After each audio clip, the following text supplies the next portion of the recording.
Velsura. That time I got sent back in time as a slime, by Lobotomiskii.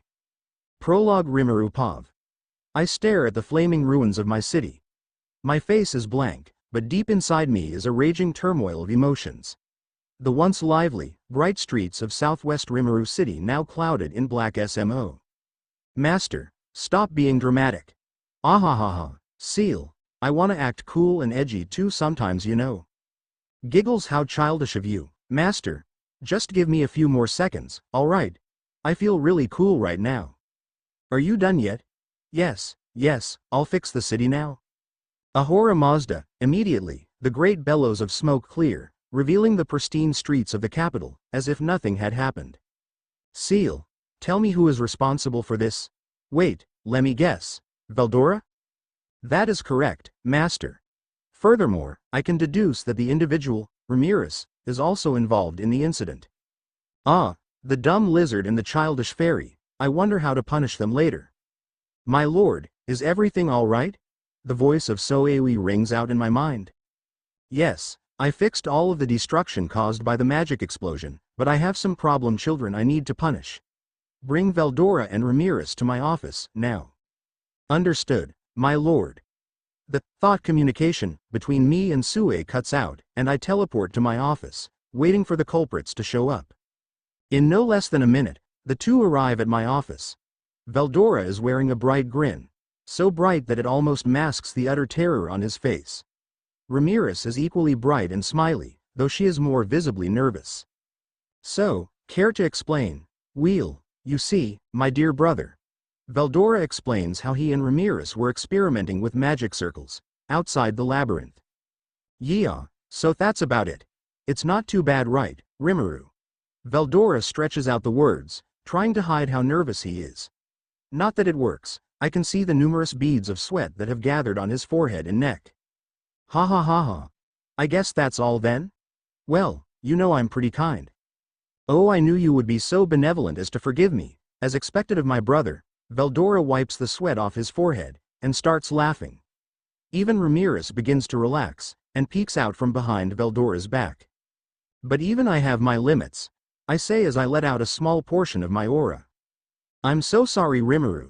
The great storm dragon immediately prostrates himself before me.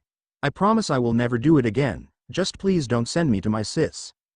Hey, I'm not that cruel, alright? It's not that big a deal. So all I'll do to you is take away your snack privileges for a year. Not too bad, I say as I give my two friends an Eevee cough-forgiving smile. Well, I guess that might be a bit too harsh, but they need to learn their lesson. Plus, a year shouldn't be too much for ancient beings like Veldora and Rimuru. Veldora turns pale as I deliver my punishment, while Rimuru looks like she's about to cry. Eventually, she can't hold back her tears any longer and starts to wail at me. Wah! That's so unfair, Rimuru. It wasn't even my idea. Mentor was the one who did it. I was coerced. Please, Rimuru, don't take away my snacks. I see. Sigh. Well, since she was forced to carry out my idiot brother's mischievous acts, I guess I'll lessen her punishment. Ignoring Veldora's numerous protests, I sigh and turn to Rimuru. Fine, I'll reduce your snack suspension to a month. You are still an accomplice though, so I won't be letting you get off without punishment. The reason I punished her so heavily was because she needs to learn how to stand up for herself. After all, she is an ancient demon lord, she shouldn't let herself be manipulated, especially by the likes of Veldora. No worries, Rimuru. I will be sure to never let Mentor coerce me into doing bad things again. Wahahaha. Rimuru takes the opportunity to whiz out of the door and latch herself onto one of the maidservants' back. Now, gulp. What should I do with you, Veldora-kun? I say, not even trying to mask the devious intent behind my grin. Rimuru.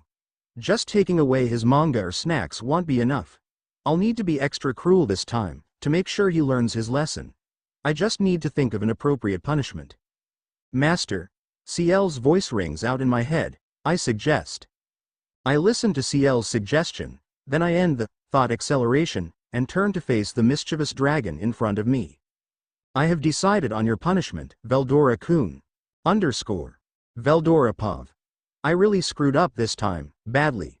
I may be the storm dragon, one of only 4 remaining true dragons in this world, but the being in front of me, my little brother, terrifies me beyond comprehension. I mentally prepare myself for the words he has to say. I have decided on your punishment, Veldora-kun. He says that so innocently, as he is not about to condemn me to eternal suffering. Oh, save me, Veldonaba. I'll be sending you back in time, but you'll lose all of your dragon powers, so you'll have to start everything from scratch, he announces, with the same smile I've seen Sister Velsura make so many times. Rimuru reaches out his hand, and a magic circle forms at my feet. Wait, Rimuru. I look at him pleadingly, but he just keeps smiling at me, with no intention of stopping. I look to Ramirez for help, but she is nowhere to be found. Drat, betrayed yet again. Good luck, big bro. Rimuru waves at me as a blinding flash of light illuminates the room.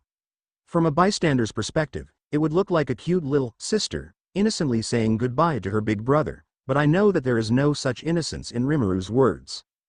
I can only yell in desperation as I feel my soul getting transported through time. Rimuru Pav. Was I too harsh on him? Negative, Master. I believe that this a very light punishment for desecrating Master's beautiful city. Well, the guy needs to learn to control himself, so I guess it's for his own good. Plus, the journey I've sent him on could help him build character and grow more mature. Master is so benevolent. That's why I love him so much after all. Your imagination, Master. All right. Well, in the end, even if he ends up in actual danger, I could jump in and save him. Despite how I treat him sometimes, I value Veldora a lot. He was, after all, my first friend in this world. And so, I gave a wish of good luck to Veldora and continued on with my day. Veldora Pav. Arg. That Rimuru, how could he be so cruel? Now I'm in an unknown place in an unknown time. And I'm so weak as well, I'm barely a rank, I want to cry. I try to slam the rocky ground, but I realize that nothing is happening. I also realize that I can't see, and it seems like my sense of smell is gone too. I hope my taste is still there. However, this I know time to wallow in self-pity. If I am to see the next chapter of my favorite manga, I must complete whatever devious quest my devilish little brother has sent me on, forward. Without my sense of sight, I rely entirely on my sense of touch as I hop through what I think is a cave of sorts. Wait. Hop. Why am I hopping around? And why is my body so small and round? What's going on? Hello, Master. I believe I can What the foo?